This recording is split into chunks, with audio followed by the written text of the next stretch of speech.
জুলাই সনদ বাস্তবায়ন আদেশে অস্পষ্টতা রয়েছে, সেগুলো দূর হলেই সই করবে এনসিপি। শুক্রবার দলটির সদস্য সচিব আখতার হোসেন বলেন, ওইসব অস্পষ্টতার বিষয়ে সরকারকে ব্যাখ্যা দিতে হবে।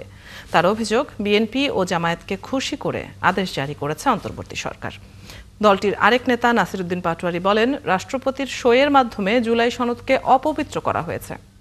রাশেদ আনিসের প্রতিবেদন।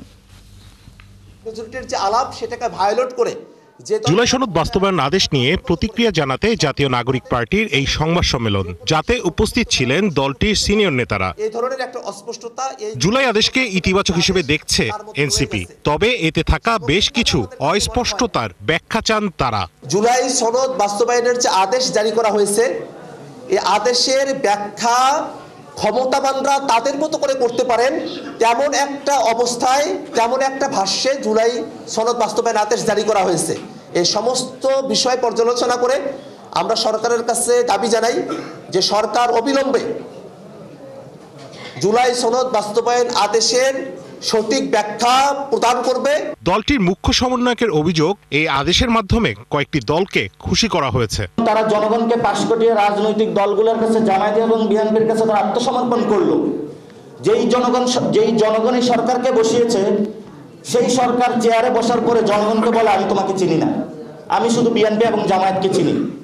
এটা তো জনগণের সাথে একটা হাস্যরসিকতা করলো এই সরকার। তার মতে রাষ্ট্রপতি সই করে আদেশটিকে অপবিত্র করেছে। সার্বভৌম অভিপ্রায়ের যে সাইন যার মাধ্যমে দিয়েছে, উনি কিন্তু জনগণের উপরে কয়েকদিন আগে গুলি চালিয়েছিল।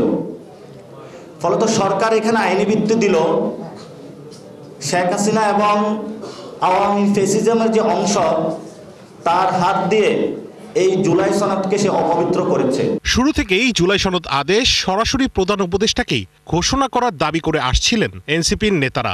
সরকার এখানে হলো তরকারি বাটি থেকে রাজনৈতিক দলগুলোকে এক চামচ করে ভাগ করে দিয়েছে।